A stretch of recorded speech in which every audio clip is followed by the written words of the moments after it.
Chips by Tony Porter. Chips is one of my mates. He makes people smile. Next time you hear someone say, "I'm off to the chip shop," just watch everyone stop what they're talking about. It's hard to think of many people who would carry on talking if you mention chips. People fetch him from the shop when it's raining, and even if they have to queue outside, they don't seem to mind. Steve's dad asked him to fetch chips the other day when he was watching telly, and he was off like a shot. But just because he's pretty popular, it doesn't mean that people treat him right. They leave him in the street when they think they've had enough, just because they've got to catch a bus or watch telly. Some people throw vinegar at him. Even though he doesn't like it, he's just had to get used to it. Some people have called him strange names like Fishin and Payan, and in some places he's even called Musakaran. He's just had to get used to it. He still prefers to be called Chips. Chips, plain and simple. These days, he can be found in all sorts of unusual places like freezer centres, bowling alleys, back streets, even number 10 Downing Street. In fact, almost everywhere you can think of, you'll find Chips. In some places, people would never be without him, especially on Fridays.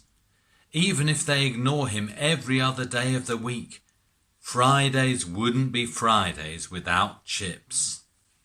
I met Chips the other day in a laundrette, making a lonely old man smile. He helped him to remember better days when everyone used to share chips around. If you want to, you can do anything with Chips. You can sit down with him in a chip shop. You can take him home. You can share him with your mates on the street. Chips will even turn up at a party after a wedding if he's invited. All sorts of people like Chips. Some of his best mates wear boots and overalls. Some are miners. He's even got mates who wear pinstripes and bowlers. Of course, it would be much simpler if Chips was friends with only certain kinds of people, because then we could choose whether or not we had him. But Chips will be mates with anyone who's a real fanatic. The trouble is, when it's frosty, it gets pretty pricey to be a chip fanatic. Even mates who he thinks will never let him down will end up ignoring him just as though they never knew him. And of course, some will come back when things get better, but not all. How about you? I wonder if you've ever thought what it cost a potato to become a chip.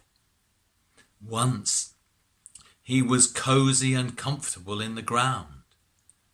He had to be taken out, peeled, sliced, and burned in hot fat, just so you could feed on him. It was a rotten choice, staying put or becoming a chip. He thought about it for a long time, but he knew deep down what the gardener wanted. So he went through with it, because he thought of others. You see, he put his mates first.